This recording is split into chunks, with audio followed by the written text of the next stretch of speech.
હવે આપણે કોસ્ટ શીટનો એક નમૂનો જોઈશું.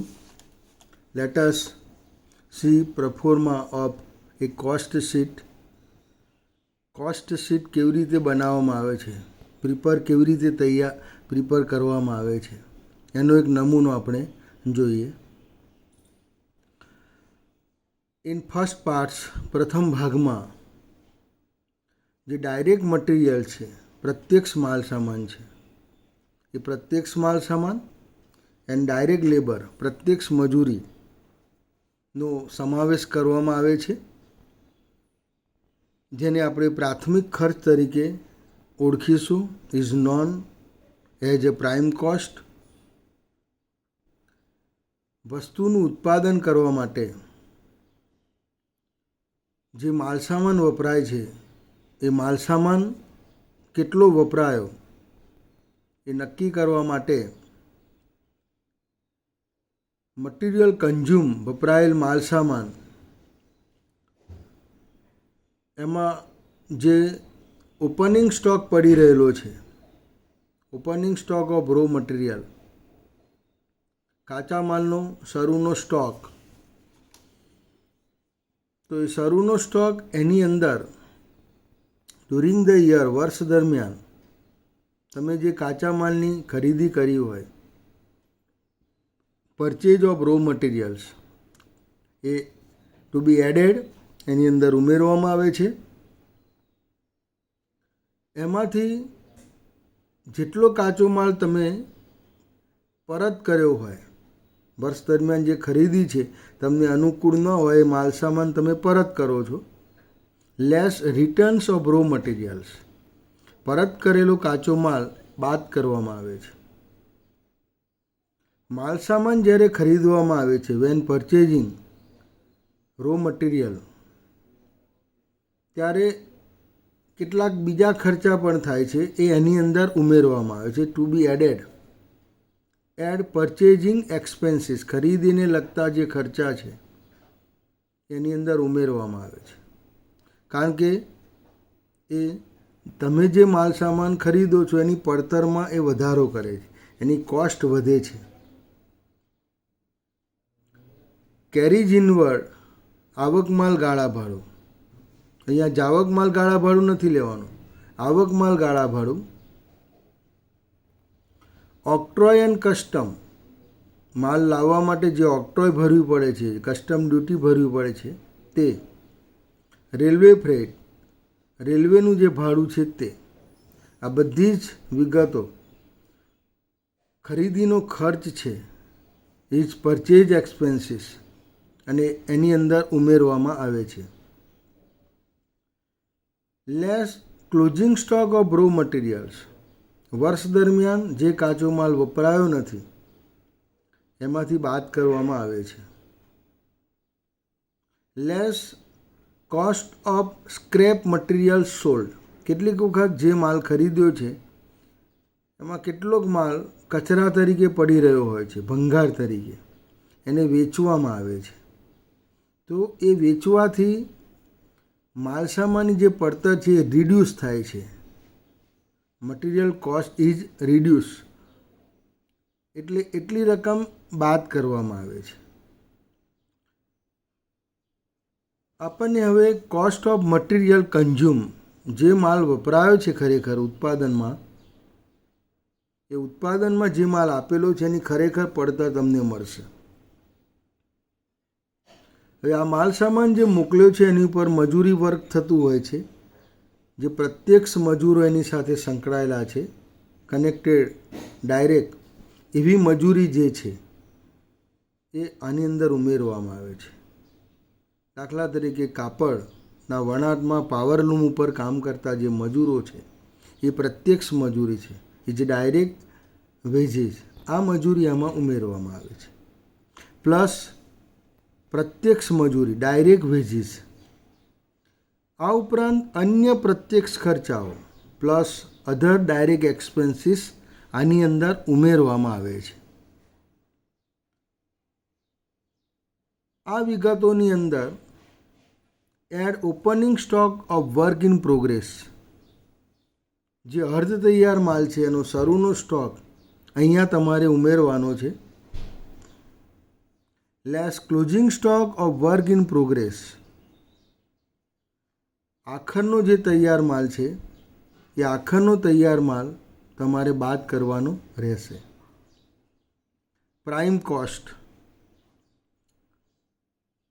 આ વિગતોને લઈને આપણને જે રકમ મળશે એ પ્રાથમિક પડતર છે. માલ સામાનનું જે ઉત્પાદન કરવામાં આવે છે એમાં એનો પ્રથમ ભાગ છે પ્રાથમિક કોસ્ટ, પ્રાથમિક પડતર. પ્રાથમિક પડતર એટલે શરૂઆતમાં માલ સામાન અને મજૂરીનો જે ખર્ચ થાય છે એની પડતર.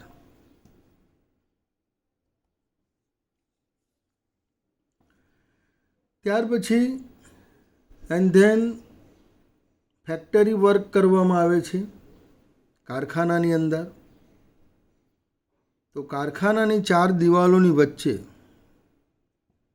પ્રત્યક્ષ ખર્ચા આપણે જે જોઈ ગયા એ સિવાયના જે ખર્ચાઓ થાય છે એ બધા જ કારખાના પરોક્ષ ખર્ચ છે. ઇઝ નોન ફેક્ટરી ઓવરહેડ્સ, કારખાનાના પરોક્ષ ખર્ચાઓ છે.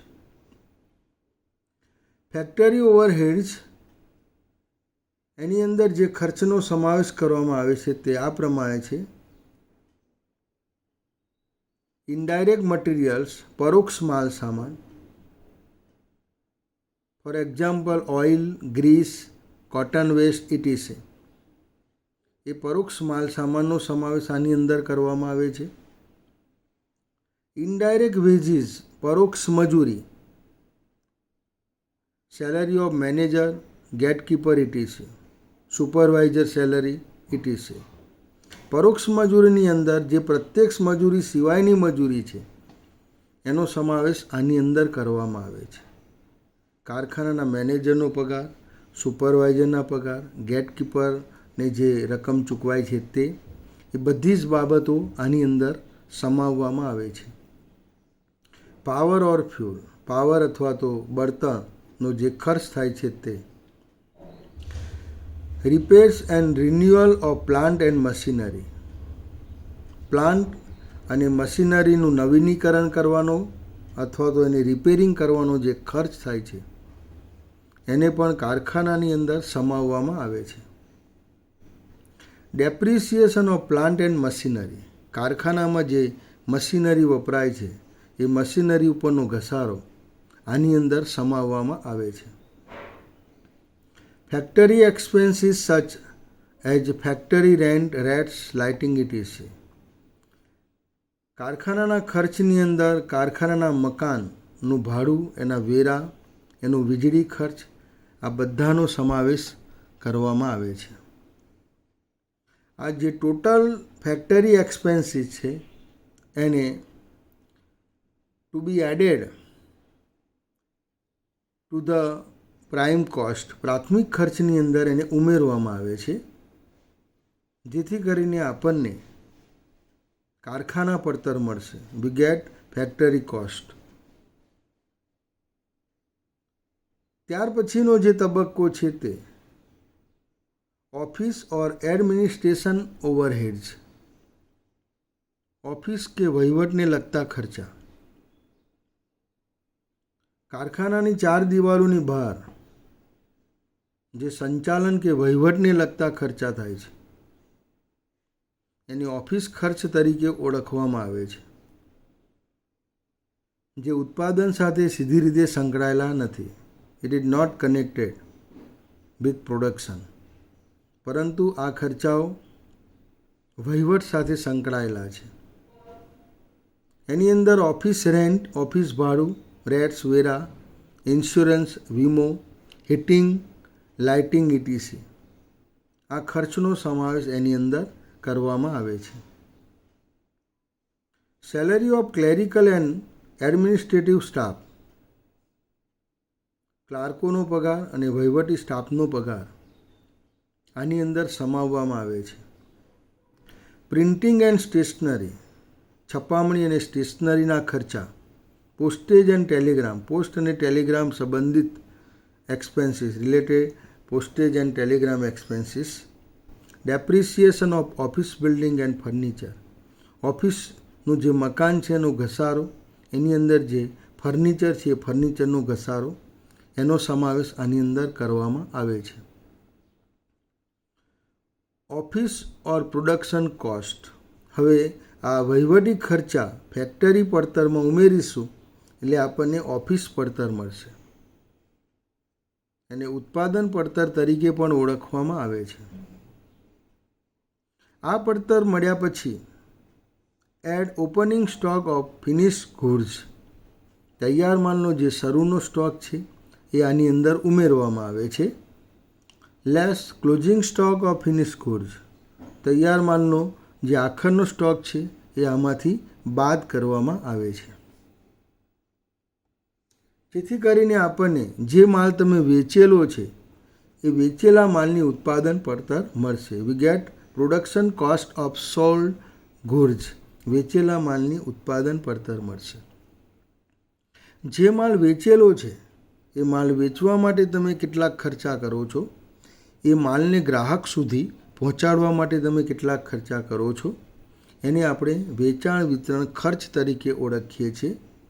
Is known selling and distribution expenses.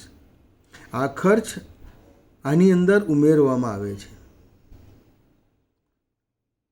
આમાં નીચેના ખર્ચનો સમાવેશ થાય છે. Includes under expenses sales office salary. વેચાણ ઓફિસના જે કર્મચારીઓ છે એનો પગાર, રેન્ટ, ભાડું, રેટ્સ, વેરા, insurance, lighting etc. Salary of salesman, travelling expenses.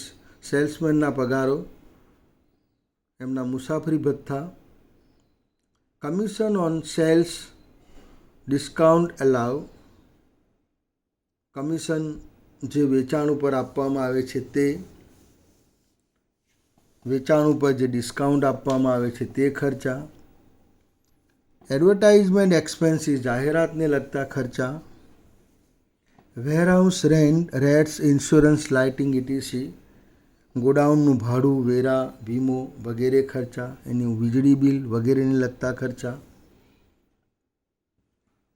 Packing charges, carriage outward etc.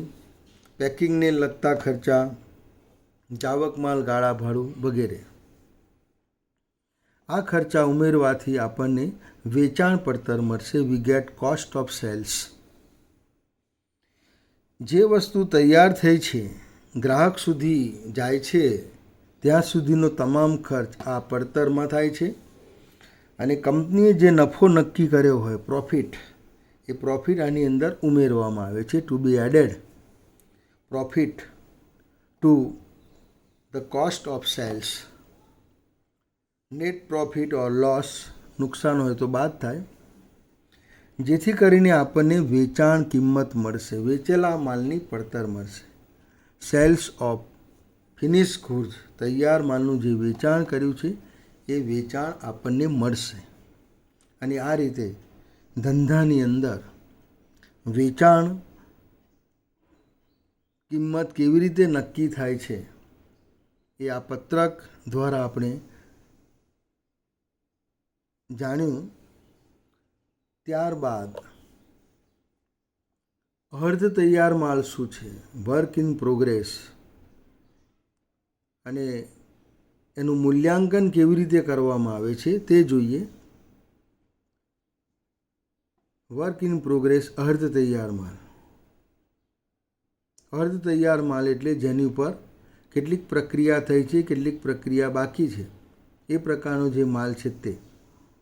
In case of those industries where manufacturing is continuous. એવા ઉદ્યોગોની અંદર કે જ્યાં ઉત્પાદન સતત ચાલતું હોય, એ સંજોગોમાં we find that at the end of the particular period, અમુક ચોક્કસ સમયના અંતે આપણે જોઈએ છીએ કે there are some units which are not complete. કેટલાક એકમો એવા છે જે તૈયાર થયેલા નથી. and on which some processing has to be done. એની ઉપર કેટલીક પ્રક્રિયા પૂર્ણ થયેલી છે. એ પૂરા તો થયા જ નથી, પણ કેટલીક પ્રક્રિયા પૂર્ણ થયેલી છે અને કેટલીક પ્રક્રિયા એની ઉપર બાકી છે. Such work is known as unfinished or work in progress. આ પ્રકારનું જે કામ છે તેને અધૂરા કામ તરીકે અથવા ચાલુ કામ તરીકે ઓર વર્ક ઇન પ્રોસેસ અથવા તો કામ પ્રક્રિયામાં છે, ચાલુ છે એ તરીકે એને ઓળખવામાં આવે છે. વાઇલ વેલ્યુઇંગ વર્ક ઇન પ્રોગ્રેસ, જ્યારે આવા અર્ધ તૈયાર માલનું મૂલ્યાંકન કરવામાં આવે છે ત્યારે the actual expenditure incurred will have to be calculated. એની ઉપર ખરેખર ખર્ચ કેટલો થયો છે તે નક્કી કરવામાં આવે છે. હવે અર્ધ તૈયાર માલ કાં તો શરૂઆતના તબક્કે હોય, એટલે કે પ્રાથમિક ધોરણે હોય, તો કેટલીક વખત કારખાના ધોરણે હોય, એટલે કે કારખાના ખર્ચ સુધી એ હોઈ શકે. એટલે કે જે માલ સામાન છે એની અંદર કેટલીક વખત માલ સામાન અને મજૂરીનો જ ખર્ચ થયો હોય, તો કેટલીક વખત એવું પણ બને છે કે માલ સામાન, મજૂરી અને કારખાના ખર્ચ આ ત્રણનો પણ સમાવેશ થયો હોય. એટલે એનું મૂલ્યાંકન જ્યારે કરવામાં આવે છે ત્યારે આ સ્ટેજ તમારે ધ્યાનમાં લેવાનો છે. જ્યારે શરૂઆતના તબક્કે ખર્ચ થયો હોય ત્યારે એનું મૂલ્યાંકન પ્રાથમિક ધોરણે કરવામાં આવે છે. વેલ્યુએશન એટ પ્રાઇમ કોસ્ટ, પ્રાથમિક ધોરણે મૂલ્યાંકન, પ્રાથમિક પડતરના ધોરણે મૂલ્યાંકન. If the unit is in the initial stage of production, ઉત્પાદન શરૂઆતના તબક્કે હોય ત્યારે then only the value of raw material already used and the wages paid for such incomplete work has to be taken into account. અહીંયા માલસામાન અને મજૂરીનો ખર્ચ થયેલો હશે એટલે એ ખર્ચ ધ્યાનમાં લઈ એની પડતર નક્કી કરવામાં આવે છે. In such case, the work in progress is said to be valued on the basis of the prime cost. આપણે એમ કહી શકીએ કે પ્રાથમિક અર્ધ તૈયાર માલનું મૂલ્યાંકન પ્રાથમિક પડતરે થયું છે. The work in progress in the beginning of the period is to be added, while that at the end of the period is to be deducted from the prime cost. આવા અર્ધ તૈયાર માલ જો શરૂનો અર્ધ તૈયાર માલ હોય તો આ તબક્કે પ્રાથમિક પડતર શોધતા પહેલાં એને ઉમેરવામાં આવે છે અને આખરનો હોય તો પ્રાથમિક પડતર શોધતા પહેલાં એની બાદ કરવામાં આવે છે. વેલ્યુએશન એટ ફેક્ટરી કોસ્ટ, કારખાના પડતરે મૂલ્યાંકન. કારખાના પડતરે મૂલ્યાંકન એટલે જેમાં કારખાનાના ખર્ચનો પણ સમાવેશ થયેલો છે.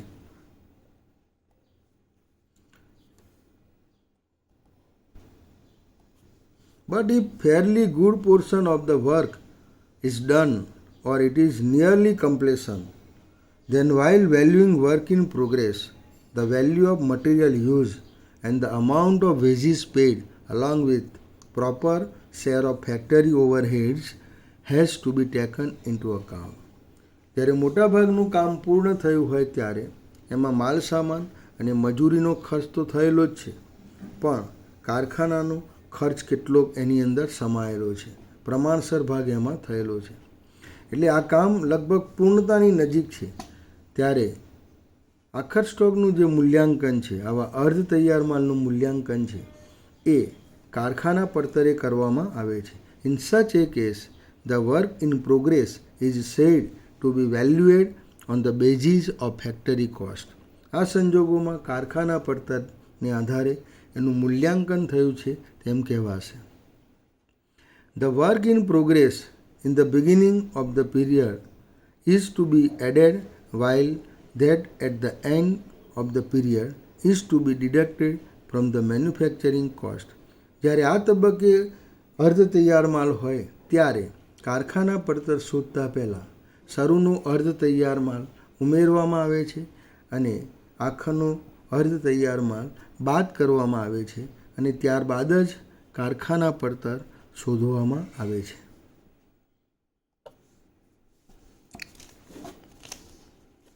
Now let us examine an example of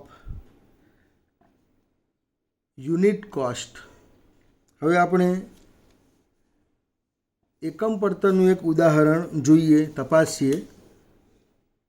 એક દાખલો તમને આપેલો છે. Is given one example. ખર્ચને ઓળખીને જુદા જુદા ભાગમાં તમારે બતાવવાના છે. જુદા જુદા ભાગની અંદર આ ખર્ચને પત્રક સ્વરૂપે બતાવવાનો છે. Is shown form of sheet. પત્રક સ્વરૂપે તમારે એને બતાવવાનો છે.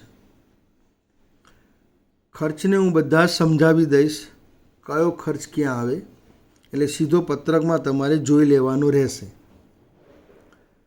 The following details are available from the book of Bright Limited for the year ended 31st March 2012.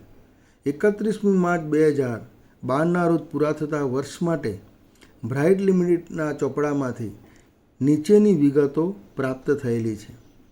Prepare A cost sheet showing clearly the cost પર યુનિટ અંડર વેરિયસ એલિમેન્ટ. જે પડતરના જુદા જુદા તત્વો છે એ જુદા જુદા તત્વો પ્રમાણે એકમ દીઠ પડતર દર્શાવતું પત્રક તમારે તૈયાર કરવાનું છે. ડાયરેક્ટ એન્ડ ઇનડાયરેક્ટ કોસ્ટ, પ્રત્યક્ષ અને પરોક્ષ ખર્ચ, and also the profit loss પર યુનિટ. અને તમારે નફો નુકસાન પણ એકમ દીઠ દર્શાવવાના રહેશે. ટૂંકમાં પડતરનું પત્રક બનાવવાનું છે. એમાં કુલ ખર્ચ, દરેક તત્વની એકમ દીઠ પડતર તમારે બતાવવાની રહેશે. હવે દરેક ખર્ચ ક્યાં આવશે તમને અહીંયા સમજાવી દઉં છું, એટલે પત્રકમાં સીધો તમારે જોવાનું રહેશે. ડાયરેક્ટ મટીરિયલ, પ્રાઇમ કોસ્ટ, પ્રાથમિક પડતર જે છે એમાં આવશે. ડાયરેક્ટ લેબર, પ્રત્યક્ષ મજૂરી, એ પ્રાથમિક પડતરમાં સમાવવામાં આવશે, included in prime cost. Depreciation, factory building, કારખાનાના મકાનનો ઘસારો, એને કારખાના પડતરમાં, કારખાનાના ખર્ચમાં સમાવવામાં આવશે. બ્રાન્ચ ઓફિસ એક્સપેન્સીસ, શાખાની જે ઓફિસ છે એના ખર્ચા. ઇટ ઇઝ એડમિનિસ્ટ્રેટિવ એક્સપેન્સીસ, આ વહીવટ ખર્ચ છે એટલે વહીવટી ખર્ચમાં બતાવવામાં આવશે. Depreciation office building, administrative expenses વહીવટી ખર્ચમાં બતાવવામાં આવશે. Depreciation staff bus, it is administrative expenses, આ વહીવટી ખર્ચ છે. Insurance staff car, this expenses is office expenses, આ વહીવટી ખર્ચ છે. Insurance office building, administrative expenses. Insurance factory building, કારખાનાના મકાનનો વીમો છે, factory expenses. In the heading of factory expenses, કારખાના ખર્ચના હેડિંગ નીચે આવશે. ડિલિવરી વાન મેન્ટેનન્સ, અહીંયા માલ લઈ જવા માટેનો ખર્ચ છે એટલે in the heading of selling and distribution expenses, વેચાણ વિતરણ ખર્ચના હેડિંગ નીચે આવશે. સેલરી ઇન્ક્લુડિંગ, તમને ટોટલ સેલરી 6 લાખ આપેલી છે, is given 6 lakh. Sales manager, વેચાણ મેનેજરનો જે પગાર છે તે. Cells and distribution expenses. Factory chief engineer, factory expenses. End total 1 lakh deduct from 6 lakh, remaining amount rupees 5 lakh is administrative expenses, વહીવટી ખર્ચ ગણવામાં આવે છે. Finish goods warehouse expenses, selling and distribution expenses godown ખર્ચ માટે. Electricity including ₹8,000 for administrative office, office વહીવટની જે 8,000ની મજૂરી, 8,000નો જે વીજળી ખર્ચ છે એ એડમિનિસ્ટ્રેટિવ એક્સપેન્સીસ છે. 8,000 ડિડક્ટ ફ્રોમ 80,000, રિમેનિંગ અમાઉન્ટ ₹72,000, બાકીની જે રકમ રહી 72,000 એ ફેક્ટરી એક્સપેન્સીસ ગણવામાં આવશે. એડવર્ટાઇઝમેન્ટ જાહેરાત ખર્ચ 40,000, selling and distribution expenses, sundry factory expenses એ ફેક્ટરી એક્સપેન્સીસ ગણવામાં આવશે. સેલ્સ પ્રમોશન એક્સપેન્સીસ વેચાણ વૃદ્ધિના ખર્ચા છે, વેચાણ વધારવા માટેના ખર્ચા છે. Sales and distribution expenses. Office administration expenses વહીવટી ખર્ચ છે, administrative expenses. Expenses for participating in industrial fair, અહીંયા ઔદ્યોગિક પ્રદર્શન જે મોટા મોટા મેળાઓ ભરાય છે એનો જે ખર્ચ છે એ સેલિંગ એન્ડ ડિસ્ટ્રીબ્યુશન એક્સપેન્સીસ છે. Sales unit produce and sold, આ જે માલ તૈયાર થયો એનું વેચાણ 84 લાખમાં થયું છે એ પત્રકમાં બતાવવામાં આવશે. યુનિટ પ્રોડ્યુસ એન્ડ સોલ્ડ, ખરેખર જે એકમોનું ઉત્પાદન થયું છે તે ઉત્પાદનના એકમો અને વેચાણના એકમો અહીં આપેલા છે. Is given 10,000 units. આને આપણે પત્રકમાં બતાવવાનું છે. પ્રાથમિક ખર્ચ, prime cost, factory expenses, factory overheads, administrative expenses, વહીવટી ખર્ચ, સેલિંગ એન્ડ ડિસ્ટ્રીબ્યુશન એક્સપેન્સીસ, વેચાણ વિતરણ ખર્ચ. એ રીતે 4 ભાગમાં આ ખર્ચને બતાવવાના છે અને પત્રક તૈયાર કરવાનું છે. Now let us we prepare unit cost sheet. Cost sheet વિગત particulars rupees total amount per unit.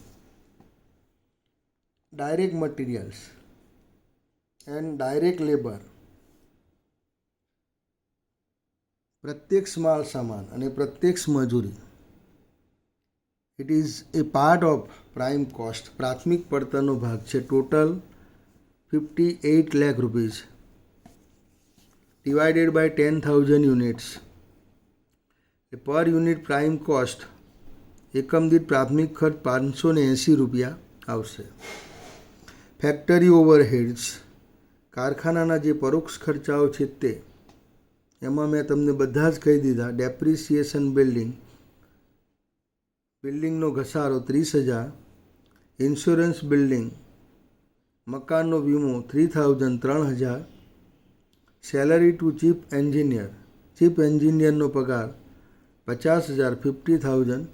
સન્ડ્રી expenses, પરચુરણ માલ સામગ્રીને લગતા જે ખર્ચાઓ છે, પરચુરણ ખર્ચાઓ છે તે 6,80,000 6,80,000. ઇલેક્ટ્રિસિટી વીજળી 72,000. Total factory overheads rupees 8,35,000 to be added to the prime cost. પ્રાથમિક પડતરમાં એને ઉમેરવામાં આવશે. 8,35,000. પર યુનિટ કોસ્ટ 83.50 83 રૂપિયા અને 50 પૈસા. એટલે we get total factory cost, કારખાના સુધીની પડતર આપણને મળશે 66,35,000 66,35,000. પર unit 663.50. And then administration expenses, વહીવટી ખર્ચા. In this expenses include branch office expenses 80,000. Branch ઓફિસના ખર્ચા 80,000. Depreciation building, depreciation staff van, building અને સ્ટાફ વાન જે છે એનો ઘસારો 16,000 24,000. ઇન્સ્યોરન્સ સ્ટાફ વાન, સ્ટાફની જે વાન છે એનો વીમો 3,000 3,000. ઇન્સ્યોરન્સ બિલ્ડિંગનો જે વીમો છે 2,400 2,400. સ્ટાફ સેલરી 5 લાખ, સ્ટાફનો જે પગાર છે તે 5 લાખ રૂપિયા. Administrative expenses 1 lakh. ઇલેક્ટ્રિસિટી વીજળીનો ખર્ચ 8,000. Total administrative expenses 7,33,400. કુલ વહીવટી ખર્ચા 7,33,400. પર unit 73.35 to be added to the factory cost. We get office cost or production cost. આપણને ઉત્પાદન પડતર કે વહીવટી પડતર મળશે 73,68,400 73,68,400 પર unit 736.84. And last, to be added selling and distribution expenses to the production cost.